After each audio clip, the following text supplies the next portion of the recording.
देश के 20 करोड़ से ज्यादा अल्पसंख्यकों के, विशेषकर मुसलमानों को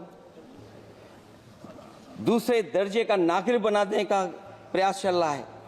उन पर हो रहे अत्याचार प्रतिदिन बढ़ते जा रहे हैं। उनकी संपत्ति को लूटा जा रहा है, हत्याएं की जा रही हैं, घर तोड़े जा रहे हैं, उनके पूजा स्थलों पर कब्जा प्रशासन की मदद से किए जा रहे हैं। एक पुलिस के अधिकारी ने महिलाओं को वोट से डालने से रोका और रिवॉल्वर दिखा करके कहा कि वोट डालने नहीं जाओगे। मैं उन बहादुर महिलाओं को बधाई देना चाहता हूं कि उन्होंने परवाह नहीं की। उन्होंने कहा कि इससे कुछ जान जाने वाली नहीं, अगर जान भी जाएगी तो हम वोट डाल करके आएंगे। हमारा प्रेमबली कहता है कि धर्म निरपेक्ष गणराज्य बने, राज्य की निगाह में सभी धर्म समान हैं। हमारा सेकुलरिज्म हमें रिलीजियस इक्वलिटी का रास्ता दिखाता है। यही ना अर्थ इसका है। क्या इस पर सरकार अमल कर रही है? देश के 20 करोड़ से ज्यादा अल्पसंख्यकों के, विशेषकर मुसलमानों को दूसरे दर्जे का नागरिक बना देने का प्रयास चल रहा है। उन पर हो रहे अत्याचार प्रतिदिन बढ़ते जा रहे हैं। उनकी संपत्ति को लूटा जा रहा है, हत्याएं की जा रही हैं, घर तोड़े जा रहे हैं, उनके पूजा स्थलों पर कब्जा प्रशासन की मदद से किए जा रहे हैं।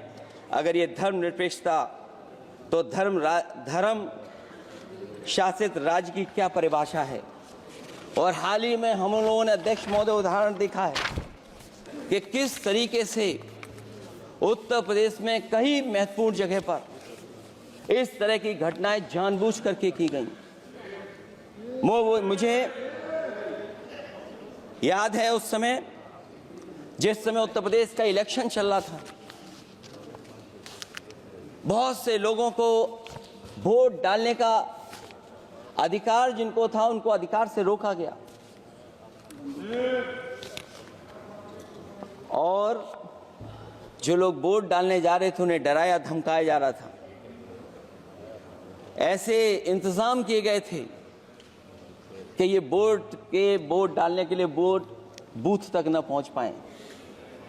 वो तस्वीरें अध्यक्ष महोदय न केवल हम लोगों ने देखी, बल्कि पूरे देश और दुनिया ने देखी होंगी कि किस तरीके से उत्तर प्रदेश की सरकार के प्रशासन के इशारे पर एक पुलिस के अधिकारी ने महिलाओं को वोट से डालने से रोका और रिवॉल्वर दिखा करके कहा कि वोट डालने नहीं जाओगे। मैं उन बहादुर महिलाओं को बधाई देना चाहता हूं कि उन्होंने परवाह नहीं की। उन्होंने कहा कि इससे कुछ जान जाने वाली नहीं, अगर जान भी जाएगी तो हम वोट डाल करके आएंगे। क्या यही लोकतांत्रिक गणराज्य है? सच्चे लोकतंत्र में जनता श्रद्धापूर्वक मतदान के माध्यम से अपनी सरकार चुनती है। क्या हम सही अर्थों में लोकतांत्रिक व्यवस्था में जी रहे हैं, जहां सरकार मशीन और सरकारी मशीनरी के जरिए जहां चाहे अपनी सरकार बना लेती है, जनता के मत का कोई अर्थ नहीं रखे हैं, वह लोकतंत्र नहीं कहा जा सकता है। यह व्यवस्था जब तेजी से लोकतंत्र में तानाशाही की तरफ बढ़ रही है, हिटलर ने भी तो जनता द्वारा चुने जाने के बाद संविधान में संशोधन करके तानाशाही कायम कर दी थी। हमारी सरकार भी उसी के समांतर चलने का प्रयास कर रही है।